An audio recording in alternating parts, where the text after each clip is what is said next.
धरती के आग उगलते दानव, जिन्हें हम ज्वालामुखी कहते हैं, हमारे पैरों के नीचे काम करने वाली विशाल शक्तियों की याद दिलाते हैं। ये आग उगलते दानव, जो निर्माण और विनाश दोनों करने में सक्षम हैं, हजारों सालों से हमारे ग्रह को आकार देते रहे हैं। हवाई द्वीप से लेकर रिंग ऑफ फायर तक ज्वालामुखियों ने हमारी कल्पनाओं को मोहित किया है और पृथ्वी के इतिहास पर अपनी छाप छोड़ी है। इस खोज में हम इन आग उगलते पहाड़ों के केंद्र में जाते हैं, उनके स्वभाव, उनके प्रकार और भूकंपों से उनके संबंध की जांच करते हैं, जो अक्सर उनके विस्फोटों के साथ आते हैं। ज्वालामुखी केवल नाटकीय तमाशा नहीं है, वे पृथ्वी की आंतरिक कार्य प्रणाली में बहुमूल्य अंतर्दृष्टि प्रदान करते हैं। इन भूवैज्ञानिक चमत्कारों का अध्ययन करके वैज्ञानिक प्लेट टेक्टोनिक्स, पृथ्वी की पपड़ी की गति और हमारे ग्रह के आंतरिक भाग की संरचना की गहरी समझ प्राप्त करते हैं। ज्वालामुखी भी भूकंपों से अटूट रूप से जुड़े हुए हैं, क्योंकि दोनों घटनाएं पृथ्वी के भीतर समान शक्तिशाली ताकतों द्वारा संचालित होती हैं। एक ज्वालामुखी अनिवार्य रूप से पृथ्वी की पपड़ी में एक छेद होता है, जो पिघली हुई चट्टान, राख और गैसों को ग्रह के आंतरिक भाग से बाहर निकलने देता है। यह पिघली हुई चट्टान, जिसे सतह के नीचे मैग्मा और फटने पर लावा कहा जाता है, पृथ्वी के मेंटल से निकलती है, जो क्रस्ट के नीचे की परत है। मेंटल के भीतर तीव्र गर्मी और दबाव के कारण चट्टान पिघल जाती है, जिससे मैग्मा बनता है, जो आसपास की ठोस चट्टान से कम घना होता है। घनत्व में यह अंतर मैग्मा को ऊपर उठने का कारण बनता है, सतह तक पहुंचने का रास्ता खोजता है। जब मैग्मा को पृथ्वी की पपड़ी में कोई कमजोरी मिलती है, तो यह ऊपर की ओर अपना रास्ता बनाता है, एक नाली या छेद बनाता है। जैसे ही मैग्मा ऊपर उठता है, यह सतह के नीचे एक कक्ष में जमा हो जाता है, जिसे मैग्मा कक्ष कहा जाता है। जैसे जैसे नीचे से अधिक मैग्मा ऊपर उठता है, मैग्मा कक्ष के भीतर दबाव बनता है। अंततः दबाव आसपास की चट्टान के लिए बहुत अधिक हो जाता है और ज्वालामुखी फट जाता है। पृथ्वी की शक्ति के एक नाटकीय प्रदर्शन में जमा हुई ऊर्जा और पिघली हुई सामग्री को छोड़ता है। सभी ज्वालामुखी एक जैसे नहीं बनते, वे आकार और विस्फोटक शैली में काफी भिन्न होते हैं। ये विविधताएं काफी हद तक मैग्मा की संरचना, इसमें गैस की मात्रा और उस विवर्तनिक वातावरण द्वारा निर्धारित की जाती हैं, जिसमें ज्वालामुखी बनता है। कुछ ज्वालामुखी, जैसे हवाई के प्रसिद्ध ढाल ज्वालामुखी, कोमल ढलानों और अपेक्षाकृत शांत विस्फोटों की विशेषता है, जहां लावा आसानी से बहता है। अन्य, जैसे स्ट्रेटोवोल्केनो या मिश्रित ज्वालामुखी, में तेज ढलान होते हैं और वे अपने विस्फोटक विस्फोटों के लिए जाने जाते हैं, जो राख और चट्टान के गुबार को वायुमंडल में ऊंचा भेजते हैं। सिंडरकोन ज्वालामुखी छोटे और तेज होते हैं, जो विस्फोटों के दौरान निकाले गए ज्वालामुखी टुकड़ों के संचय से बनते हैं। इन ज्वालामुखियों का जीवन काल आमतौर पर छोटा होता है और ये अक्सर बड़े ज्वालामुखियों के किनारों पर पाए जाते हैं। दूसरी ओर ज्वालामुखी गुंबद चिपचिपे लावा के धीमे निष्कासन द्वारा बनते हैं, जिससे एक गोल गुंबद जैसी आकृति बनती है। विभिन्न प्रकार के ज्वालामुखियों को समझने से वैज्ञानिकों को उनके संभावित खतरों की भविष्यवाणी करने और आसपास के समुदायों के लिए उनके द्वारा उत्पन्न जोखिमों का आकलन करने में मदद मिलती है। ज्वालामुखी का जन्म हमारे ग्रह की गतिशील प्रकृति का प्रमाण है। अधिकांश ज्वालामुखी विवर्तनिक प्लेटों की सीमाओं पर या उसके पास बनते हैं, जो पृथ्वी के स्थल मंडल को बनाने वाली चट्टान की विशाल स्लैब हैं। पृथ्वी के मेंटल में संवहन धाराओं द्वारा संचालित ये प्लेटें निरंतर गति में हैं, यद्यपि बहुत धीमी गति से। अब सारी प्लेट सीमाओं पर, जहां प्लेटें अलग हो जाती हैं, अंतराल को भरने के लिए मेंटल से मैग्मा ऊपर उठता है, जिससे नया क्रस्ट बनता है। यह प्रक्रिया मध्य महासागर की लकीरें और दरार घाटियों के निर्माण के लिए जिम्मेदार है, और यह पनडुब्बी ज्वालामुखियों को भी जन्म दे सकती है।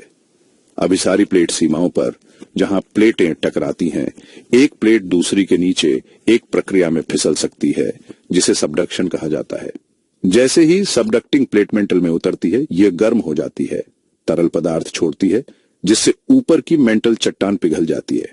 यह पिघली हुई चट्टान फिर ऊपर उठती है, जिससे ऊपरी प्लेट पर ज्वालामुखी बनते हैं। रिंग ऑन फायर प्रशांत महासागर को घेरने वाली तीव्र ज्वालामुखी और भूकंपीय गतिविधि का एक क्षेत्र, सबडक्शन जोन से जुड़े ज्वालामुखी का एक प्रमुख उदाहरण है। भाग 5, रिक्टर स्केल, पृथ्वी के कंपनों को मापना। जबकि ज्वालामुखी पृथ्वी की आंतरिक गर्मी के विस्मयकारी प्रदर्शन है, भूकंप गतिमान ग्रह के विवर्तनिक प्लेटों की अपार शक्ति को प्रकट करते हैं। भूकंप पृथ्वी की पपड़ी में कंपन या झटके होते हैं जो ऊर्जा के अचानक निकलने के कारण होते हैं, अक्सर भ्रंश रेखाओं के साथ। जो पृथ्वी की पपड़ी में दरारें होती हैं जहां चट्टानें एक दूसरे के पीछे चली जाती हैं। भूकंप के दौरान निकलने वाली ऊर्जा तरंगों में यात्रा करती है, जिन्हें भूकंपीय तरंगें कहा जाता है, जो भूकंप के केंद्र से बाहर की ओर फैलती हैं। पृथ्वी के भीतर वह बिंदु जहां विस्फोट होता है। भूकंपों की ताकत या परिमाण को मापने के लिए वैज्ञानिक रिक्टर स्केल का उपयोग करते हैं, एक लॉगरिदमिक स्केल जो भूकंप के दौरान निकलने वाली ऊर्जा की मात्रा निर्धारित करता है। रिक्टर स्केल 1935 में चार्ल्स एफ रिक्टर और बेनो गुटेनबर्ग द्वारा विकसित किया गया था। दोनों कैलिफोर्निया इंस्टीट्यूट ऑफ टेक्नोलॉजी में भूकंप विज्ञानी थे। स्केल भूकंपलेख पर दर्ज सबसे बड़ी भूकंपीय तरंग के आयाम पर आधारित है, एक उपकरण जो जमीनी गति का पता लगाता है और रिकॉर्ड करता है। भाग 6, रिक्टर स्केल को समझना, परिमाण और तीव्रता। रिक्टर स्केल लॉगरिदमिक है, जिसका अर्थ है कि स्केल पर प्रत्येक पूर्ण संख्या वृद्धि भूकंपीय तरंगों के आयाम में 10 गुना वृद्धि और लगभग 31.6 गुना अधिक ऊर्जा जारी होने का प्रतिनिधित्व करती है। उदाहरण के लिए 6.0 परिमाण वाला भूकंप 5.0 परिमाण वाले भूकंप से 10 गुना अधिक मजबूत होता है और लगभग 31.6 गुना अधिक ऊर्जा जारी करता है। 2.5 से कम परिमाण वाले भूकंप आमतौर पर लोगों द्वारा महसूस नहीं किए जाते हैं, जबकि 8.0 से अधिक परिमाण वाले भूकंप विनाशकारी क्षति का कारण बन सकते हैं। यह ध्यान रखना महत्वपूर्ण है कि रिक्टर स्केल भूकंप के परिमाण को मापता है, जो भूकंप के स्रोत पर जारी ऊर्जा की मात्रा है। दूसरी ओर भूकंप की तीव्रता किसी विशेष स्थान पर झटकों की गंभीरता को संदर्भित करती है और भूकंप के परिमाण ऊपरी केंद्र से दूरी और स्थानीय मिट्टी की स्थिति जैसे कारकों से प्रभावित होती है। संशोधित मरकल्ली तीव्रता स्केल का उपयोग अक्सर देखे गए प्रभावों के आधार पर भूकंप की तीव्रता का वर्णन करने के लिए किया जाता है। भाग 7, रिक्टर स्केल का महत्व, भूकंप के प्रभाव का आकलन। रिक्टर स्केल भूकंप विज्ञान और भूकंप इंजीनियरिंग में एक महत्वपूर्ण भूमिका निभाता है। भूकंप के परिमाण का एक मात्रात्मक माप प्रदान करके रिक्टर स्केल वैज्ञानिकों को समय के साथ और विभिन्न क्षेत्रों में भूकंपों के आकार की तुलना करने, किसी क्षेत्र के भूकंपीय खतरे का आकलन करने और भूकंप के नुकसान को कम करने के लिए बिल्डिंग कोड विकसित करने, भूकंप के परिमाण और अन्य के बीच संबंध को समझने की अनुमति देता है। भूकंप की विशेषताएं जैसे कि टूटना लंबाई और जमीनी गति अवधि और भूकंपों के वितरण और प्लेट टेक्टोनिक्स से उनके संबंध का अध्ययन करें। रिक्टर स्केल की सीमाएं हैं। बहुत बड़े भूकंपों के लिए जिनका परिमाण 8.0 से अधिक है, रिक्टर स्केल संतृप्त हो जाता है, जिसका अर्थ है कि यह जारी की गई वास्तविक ऊर्जा को सटीक रूप से प्रतिबिंबित नहीं करता है। इन बड़े भूकंपों के लिए भूकंप विज्ञानी अन्य परिमाण पैमानों का उपयोग करते हैं, जैसे कि पल परिमाण स्केल, जो भूकंप द्वारा जारी कुल ऊर्जा पर आधारित है। अपनी सीमाओं के बावजूद रिक्टर स्केल भूकंपों की शक्ति को समझने और मापने के लिए एक मूल्यवान उपकरण बना हुआ है। भाग 8, ज्वालामुखी और भूकंप, एक परस्पर जुड़ा नृत्य। ज्वालामुखी और भूकंप अक्सर जुड़े होते हैं क्योंकि दोनों घटनाएं पृथ्वी की विवर्तनिक प्लेटों की गति और हमारे ग्रह के आंतरिक भाग की गर्मी से प्रेरित होती हैं। कुछ मामलों में ज्वालामुखी विस्फोट भूकंपों को ट्रिगर कर सकते हैं। जैसे ही मैग्मा पृथ्वी की पपड़ी से ऊपर उठता है, यह चट्टानों को तोड़ सकता है और भूकंपीय गतिविधि का कारण बन सकता है। ज्वालामुखी के भीतर मैग्मा की गति भूकंप भी उत्पन्न कर सकती है, जिन्हें ज्वालामुखी झटके कहा जाता है। ये झटके अक्सर ज्वालामुखी विस्फोट के पूर्वकर्सर होते हैं, जो ज्वालामुखी गतिविधि की निगरानी करने वाले वैज्ञानिकों के लिए मूल्यवान चेतावनी संकेत प्रदान करते हैं। इसके विपरीत भूकंप ज्वालामुखी गतिविधि को भी प्रभावित कर सकते हैं।